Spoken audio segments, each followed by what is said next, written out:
and welcome to Wine Club. I'm Stephanie, and this is the playlist where I talk about bad books and I drink good wine. Cheers.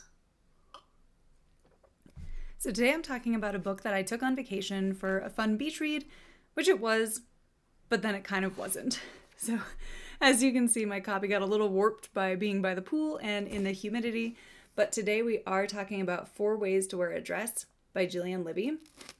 So let's read the back cover copy just so we know what we're getting ourselves into. So happily ever afters aren't always picture perfect. All her life, Millie Ward has done exactly what everyone told her to do, hoping that it would lead to a fulfilling life. She keeps telling herself that if she can just hold on a little while longer, luck will eventually come her way and she'll find love, success, and a life worth envying. But when she's fired from a job that she isn't even sure she liked, Millie says out loud what she's always suspected. She's not happy. So for the first time, Millie is going to do what she wants, and that includes leaving New York and starting over in sunny California. In Peacock Bay, Millie can visit her best friend Quincy, and Quincy's very cute brother Pete, and catch some waves while she plans her next move. Whatever that is, it has to include the little black dress that she and her friends shared in college. The dress that helped them during first dates, exams, and job interviews. Bringing each woman who wore it a bit of luck and confidence is sure to help Millie when she needs it the most. When a social media mix-up makes it look like Millie and Pete are Peacock Bay's cutest new couple, Millie goes all in. She won't turn down an opportunity to get close to Pete, even if it isn't real. And now that she has her magic dress, her best friends, and Pete by her side, maybe she finally has a chance to show the world who Millie Ward truly is. I do want to preface this review by saying that it is completely about the book, not about Gillian Libby herself. I honestly wouldn't turn down reading something else that she puts out.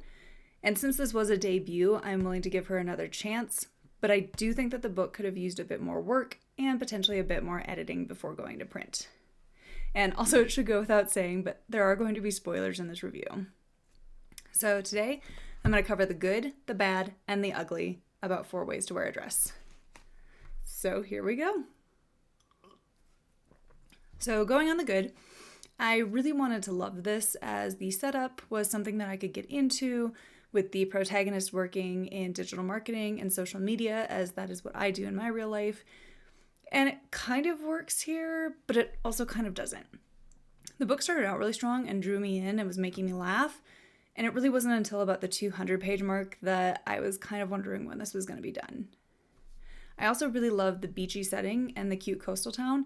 Peacock Bay is definitely an area that I would want to visit if it was real, and I probably wouldn't be surfing, but I would definitely want to go take cute Instagram photos for my own following. I also liked the inclusion of surfing. I thought that added a unique element to Millie, even though she kind of contradicts herself on how good of a surfer she is, and then she isn't, but then she is again. We'll get into that. I did also really like the inclusion of the secondary characters, such as Pete, minus his taste in women, and then I really liked Sage and Millie's New York friends of Bree and Kate. I did like that they were included, we saw a bit of them, and they kind of helped ground the story in reality, at least as much as possible. I also liked how Millie finally confronted her mother, and they had a real conversation where Millie realized some of the problems are only in her head, that she's making things seem to be bigger than they are, or she's stressing out about stuff that nobody else really is, and I thought that was a nice touch, because a lot of times mother-daughter relationships in books can just be that one way of like the mother is overbearing and we never see the daughter kind of come around and be like, oh, maybe my mom is just her own person too. Not that I want to talk about this back to back, but I did think the spicy scenes were well done between her and Pete. I enjoyed them. I've read some sex scenes in books that just make me cringe and make me not want to continue reading it, and I thought these were pretty well done. And then I also thought the book had some good humor, some funny scenes, though they did start to get a bit over-exaggerated, or I kind of couldn't follow Millie's jokes near the end. So let's move on to the bad. So while I do like that her friends were included, they definitely needed more screen time, and they needed to be a real part of the story. I really couldn't believe that when Millie says that Quincy is her best friend, but then when she gets to California, she doesn't even know that Quincy's children are boys, or she doesn't know their names. Like, I have friends that I haven't talked to in like 2 years. I could still tell you the names, genders, and ages of their children. I don't know, that's just a part of being a friend. Also in the book, hence why I said earlier why it could have used a bit more editing, there were some typos, missing periods or commas, missing words that I saw in the book. Again, that happens to the best of us. Like, I definitely, when I reread my own work, I find missing things, but I expect a little bit more attention to detail in a printed work. The next point on the bad, and I don't have ADHD, so take this point with a grain of salt, as I'm really not qualified to speak on it, but her ADHD felt a little off in the story, or it was almost used like an excuse to excuse some of the things she does. Like, she would blame her problems on her ADHD diagnosis, but then if anyone else asked like if she could concentrate for a second or just do something, she would practically want to rip their limbs off. And I get that it's her diagnosis and she gets to feel about it how she gets to feel about it, but then she also gets so mad at her friends who, just say typical phrases that I didn't read that were coming off that way, and she just blows her own gasket trying to figure out, like, well, it's because I have ADHD, and how dare they say this about me? And it's like, no, they're just asking you to be an adult. Like, can you calm down for a second? I also think Millie was extremely contradictory. Like, she tells Pete all the freaking time about how their relationship is fake, and it's just for the likes, and it's just for the views, but then is immediately all hurt when he simply agrees, or there's a time when he lets her walk off, and she's like, but he promised that he would always make sure I was happy. How would he let me do this? After she just told him, like, well, we're going to be breaking up in a week because I've got to go. Like, dude, like, talk to him about your feelings then, you idiot. Like, use your words, use your brain. Can you at least have an adult conversation here? And I also wish that if she had blamed her diagnosis on her impulsive behaviors, we would have seen more of those impulsive choices. Besides her going to California, I didn't really see that.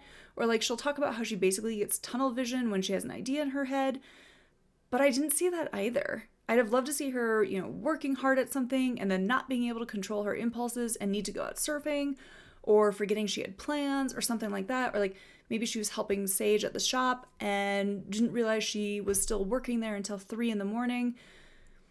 We don't really see that, and I kind of wish that we had seen that part of her lead to some real conflict instead of her just complaining about what a mess she is, because we don't actually ever get to see it. And I also wish that, kind of on that same tangent, that Millie had a bigger arc. Like, yes, she does change a little bit, but it's a little weak and underdeveloped in my opinion. And I also think while the surfing aspect was good, there were some weird tangents related to it that I didn't really see go anywhere. Like, she has this whole big thing about how Pete wanted her to be safe and not go surf alone. And she got really indignant because, well, he wouldn't say the same thing to me if I were a boy. But girl, he has been watching you struggle to surf since you haven't done it in a few years. You posted about what a failure you were, falling off the board all the time. He probably just doesn't want you to die. I don't know why, but he wants you to be safe. Like, I'm sure if I hadn't skied in a few years, my husband wouldn't want me going alone, and I wouldn't think that, he thinks that as a woman I'm less capable. I think it would just be because he wants me to be safe. She also then talks a lot about women in surfing, and that too doesn't go anywhere. I would have loved for that to have come full circle, or maybe she changed her Instagram account to be more about women's empowerment in sports, or something like that. But no, it's just the general dropping of, well, he's gaslighting me, he's mansplaining me, and kind of this hatred towards men when it's not warranted or it doesn't add anything to the story.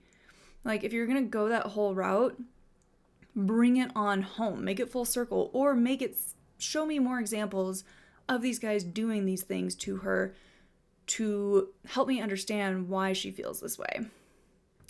Another topic that was brought up that is really interesting to explore is the idea of, like, mommy bloggers and family influencers who use their children to create content, though the child cannot consent to it.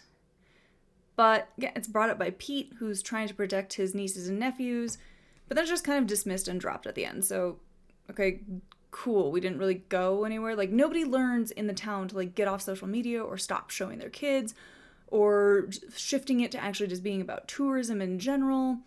It's there and then it's not. And lastly, the title kind of ties into the story, but kind of not. The dress is there, then it disappears, then it's back, then it's like we talk for like 3 sections, all saying the same thing about how it's not the dress that's magical, but the women wearing it and blah, blah, blah.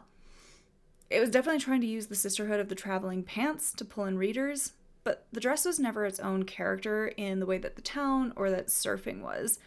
Honestly, the whole little black dress and the 4 ways to wear a dress portion could have been cut because we never really hear about how Quincy used it, how Kate used it, how Bree used it. And maybe this is a setup for this to be like a series where we follow each of those women getting their magic with this dress, but again, it wasn't well worked into the story enough that I cared about the little black dress portion of it. All right, now we're on to the ugly. So as someone who manages several social media accounts, not just for my own company, but for myself as well, 75,000 followers after like 2 to 3 weeks of work. Are you kidding me? Like, and it also seems that it's work that Millie didn't really seem to care about. Like, it was kind of like, I'm going to post a photo, I'll add a hashtag. Like, I don't care what influencer she was friends with. There's no way she had 75,000 followers, especially since all those other influencers were mom accounts. They were talking about their children. She didn't have that. She was posting her failures at surfing. She would not have gotten that many followers. So that took me out of the story because I'm like, again, I know how much work goes into creating Instagram accounts, the following, how much work goes into it, and we never see Millie put the work in. I also couldn't understand the whole Instagram husband angle. Like, couldn't they have just pretended they were dating? I get why he said yes to it because he obviously likes her, but I did not understand how she spun it so that it was good for him in the hotel. It made no sense, especially seeing how she wasn't that influential yet and didn't seem to be posting about the hotel that much. Again, I understand it from him, but like her whole conversation of like, well, this will be good for you too. Like, bitch, how? And also, why did they have to say they were husband and wife? Like, they could have just done the fake dating thing. The whole Instagram husband, I was like, is this trying to add conflict when there is none? Speaking of that, by page 200, I kind of just wanted this book to be over. This book should not be 300 pages when the subplots are so thin. It really makes it obvious that word count is just padding out the story when we repeat the same thing over and over and over and over again. Like, it really started dragging after the halfway mark because Libby didn't give enough time for the subplots, so it's kind of weird when we revisit them and like I can't remember what's going on in that subplot. But then it's also kind of annoying to be in Millie's head going round and round and round about her fake relationship and how she has to move on and, oh, she only has 2 weeks left and then she's going to have to break up with him. Why? What? Like, why? It was so repetitive. It almost got to the point by page, I think it was 208, that I wanted to start making a count for how many times she says fake. Because it's like, you're not in a fake relationship. Like, you both obviously fucking like each other. Just like each other.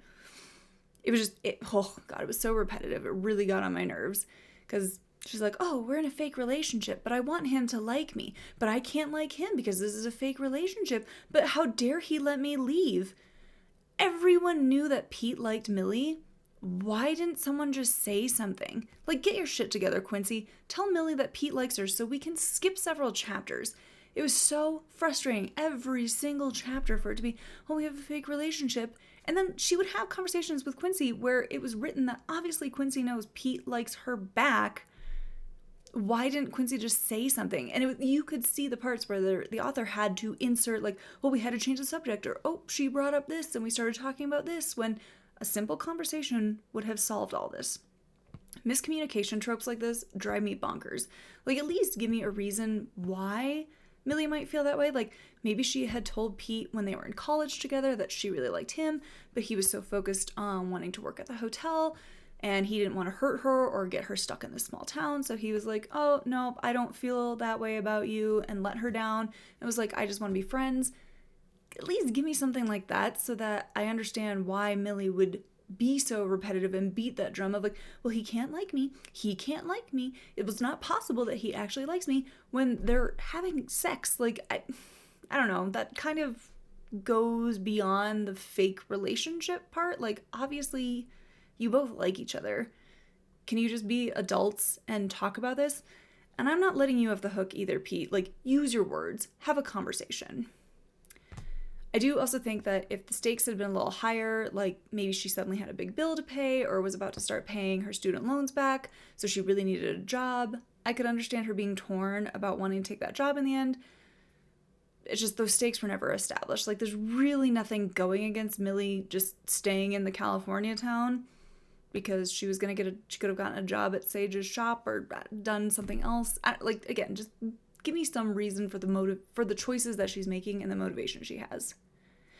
And then lastly, I don't think we actually got official ages, and if we did, I'm sorry, but the characters do read a bit young and immature, even though one of the influencers is pregnant with her 5th child, so I would assume she's at least in her late 20s. So that was something else that kind of took me out of the story after a while. Overall, it was a fine beach read and a pretty good way to pass the time as I was drinking and getting tan by the pool, but in the end, it was not my favorite. I could understand the Instagrammer lifestyle, but I do think a bit of it was far-fetched, like the 75,000 followers instantly.